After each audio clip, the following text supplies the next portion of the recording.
Good morning class 11। हम लोग आलो अंधारी पढ़ रहे हैं, तो चलिए पाठ को आगे बढ़ाते हैं। पृष्ठ संख्या 39। रमन दा और सुखदीप दा के आने से घर में थोड़ी चहल पहल बढ़ी थी, लेकिन कुछ ही समय के लिए, क्योंकि जल्दी ही उन दोनों ने काम पर जाना शुरू कर दिया।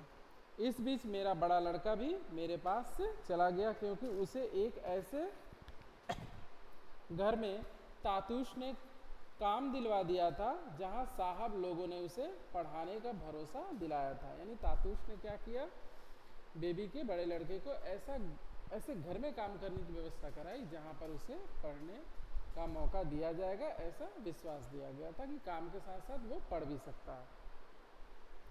मेरा छोटा लड़का और लड़की भी पढ़कर देर से घर लौटते, क्योंकि अब वे बड़े सरकारी स्कूल में जाने लगे थे। अर्जुन दा, रमन दा और सुखदीप दा काम पर से लौटकर फौरन सोने चले जाते।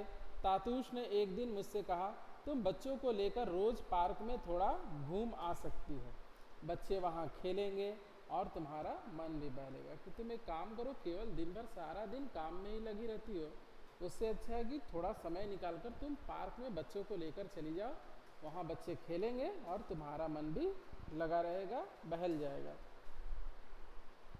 उनकी बात मान मैं रोज शाम को बच्चों के साथ वहाँ जाने लगी। पार्क में बहुत सी बंगाली औरतें आती थी। वे वहाँ उन घरों के बच्चों को घुमाने लाती थी जहाँ वे काम करती थी। उनमें से कई मुझे देख मेरे पास आती और कुछ इस तरह की बातें पूछती, तुम बंगाली हो? जो औरतें वहाँ आती थी उनसे पूछती थी, बेबी से पूछती थी कि क्या तुम बंगाली हो? तुम्हारा घर कहाँ है? तुम यहाँ अकेली रहती हो? तुम्हारा स्वामी कहाँ रहता है? देखिए फिर से वही बात, तुम्हारा पति तुम्हारे साथ रहता है कि नहीं, ये जानने में उनकी विशेष रुचि रहती है। वह तुम्हारे साथ नहीं रहता? वहाँ कई जवान लड़के भी आते और उनमें बंगाली भी होते। वे भी मुझसे बातचीत करना चाहते और मौका ना मिला तो मेरे बच्चों को बुलाकर उनसे बातें करते।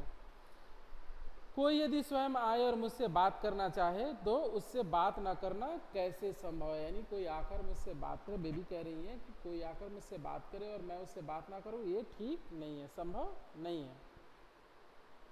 फिर भी ऐसे लोगों से मैं अधिक बातें नहीं करती, ना ही अपने बारे में कुछ बताती, क्योंकि बात करने के पीछे उनका आशय क्या है यह मैं समझ जाती हूँ। ये बताने की आपको आवश्यकता नहीं कि एक अकेली महिला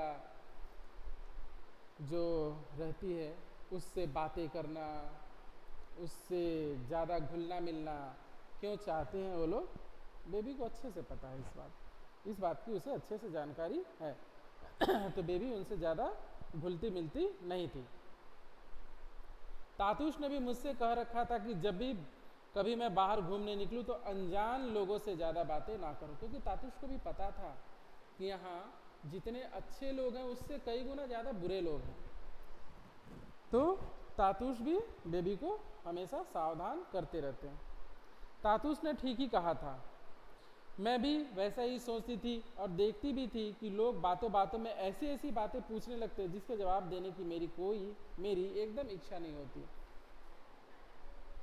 संवेदना अगर मन में हो, कोई दुखी हो, हम उसके प्रति संवेदना व्यक्त करना चाहते हैं तो हम उसके ज़्यादा जीवन में रुचि नहीं लेंगे। आपको क्या कष्ट है? ये कष्ट है, ठीक है मैं आपकी मदद, बस हो गया। आपका पति कहाँ रहता है, उसने आपको क्यों छोड़ दिया या आपने उसको क्यों छोड़ दिया, आप अकेली कितने दिनों से रह रही हैं, आप कहाँ रहती हैं, ये सब प्रश्न अच्छे लोग, मतलब अकेली महिला को देखकर अच्छे लोग नहीं पूछते।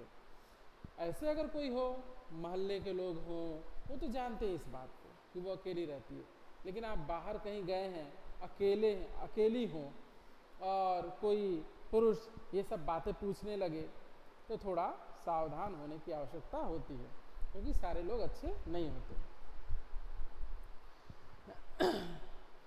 बीती पुरानी बातें फिर से मन में लाना मुझे अच्छा नहीं लगता। यह सब देख सुनकर अब मेरी बाहर निकलने की ही इच्छा नहीं होती। यानी बेबी भी जवाब देते देते थक गई थी कि क्या है, क्या एक महिला अकेले नहीं रह सकती? वो अपना जीवन अकेले नहीं जी सकती? उसके लिए पुरुष होना आवश्यक ही है। बिना पुरुष के उसका कोई माने अस्तित्व नहीं है। ये सब उन्हें अब अच्छा नहीं लगता था। वही पुरानी बातों को कुरेदना, उसे याद करना, फिर मन में कष्ट होना, ये सब बेबी को बिल्कुल अच्छा नहीं लगता था। और हम लोग भी ऐसे ही होते हैं। अपने लिए हम लोगों ने बहुत सारी मर्यादाएं बना ली हैं। अगर कोई हमें कुछ बोलता है तो यही मर्यादा है, यही तुम्हारा धर्म है, ये सब बोलना शुरू कर देते हैं, ऐसे नहीं बोलना चाहिए। लेकिन मौका मिलते हैं हम लोग दूसरों के प्रति वैसा ही बर्ताव करते हैं। हम लोग दूसरे की बुराइयों को ज़्यादा उजागर करते हैं। अरे बुराइयों को उजागर करने से अच्छा है कि उसकी अच्छाइयाँ भी देखो। तो ऐसा हम लोग नहीं करते हैं। किसी भी तरीके से उसके दर्द को कुरेदना, उसकी पुरानी यादों को ताज़ा करना, ताकि हमें मज़ा आ सके। इच्छा नहीं होती, लेकिन बच्चों की खातिर जाना ही पड़ता है। बाध्य होते हैं लोग, बच्चों के लिए बहुत कुछ करना पड़ता है। एक दिन पार्क में मैंने एक लड़की को एक बच्ची के साथ देखा। उसे मैं पिछले कुछ दिनों से देख रही थी। उसके साथ वहाँ कोई बातचीत नहीं करता था। वह बच्ची को लेकर आती और उसी के साथ खेल खाल कर चली जाती। वह पार्क में आती तो कुछ एक लड़के उसे देखकर आपस में हंसी मजाक करते। वह किसी और देखती तक नहीं। वह देखने में नेपालियों जैसी थी, लेकिन उस बच्ची से वह बांग्ला में बातें करती थी, जिससे मुझे लगता था कि वह बंगाली हो सकती है। उसकी वयस यानी आयु 20-22 की रही होगी और साफ मालूम देता था कि उसका ब्याह नहीं हुआ है, यानी वह अविवाहित है। उसे देखकर मुझे बहुत माया होती। मैं सोचती कि इतनी बड़ी लड़की को काम के लिए अकेले इतनी दूर क्यों आना पड़ा होगा। मैंने उसे आवाज़ देकर बुलाया तो वह खुशी खुशी मेरे पास आकर खड़ी हो गई। मैंने उसका हाथ पकड़कर उसे अपने पास बिठा लिया और पूछा, तुम क्या बंगाली हो? उसने हाँ कहा और फिर नाम पूछने पर उसने अपना नाम सुनीति बताया। उस दिन से उसका और मेरा अच्छा मेलजोल हो गया। हम एक दूसरे से रोज पार्क में मिलते हैं। बेबी को भी एक दोस्त मिल गई। किसी दिन ना मिल पाने से हम दोनों उदास हो जाते। सुनीति ने बचपन में ही अपने माँ बाप को खो दिया था। जिस दिन उसका लड़का हुआ था उसी दिन उसकी माँ नहीं रही, और जब वह 1 वर्ष की हुई तो उसके बाबा की मृत्यु हो गई थी।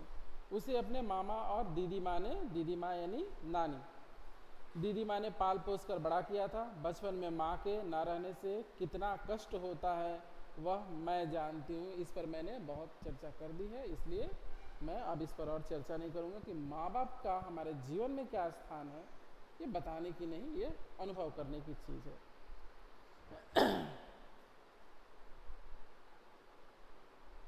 सुनीति जिस दिन अपने घर चली गई उसके 1 दिन पहले पार्क में मिली थी। तब तक यह मालूम नहीं था कि वह अगले दिन चली जाएगी। उसने मुझसे कहा था, तुम कल अपना पता लिख कर ले जाना, मैं अपना पता तुम्हें दे दूंगी। मैं अगले दिन उसका पता लेकर पार्क में गई, लेकिन वह नहीं आई। वह चली गई है। यह बात उस दिन भी मेरे मन में नहीं आई। उसके अगले दिन मैंने उसे नहीं देखा, पार्क में उसे और नहीं देखा। 2 दिन बाद देखा कि जिस बच्ची को लेकर वह आया करती थी वह बच्ची अपनी माँ के साथ आई है। तब मुझे लगा कि वह चली गई है। मैंने सोचा उसे शायद मुझसे मिलने का मौका नहीं मिला होगा। और क्या अंदाज़ा लगाया जा सकता है? तो बेबी ने अंदाज़ा लगाया कि शायद उसे मिलने का मौका नहीं मिला होगा, इसलिए वो बिना मिले ही चली गई। वह कर भी क्या सकती थी? जिसके यहाँ रहती थी उन्हीं के कहने पर तो उसे चलना था, यानी जहाँ हम रहते हैं उसी की बातें हमें माननी पड़ती हैं। शेष अगली कक्षा में हम लोग पढ़ेंगे।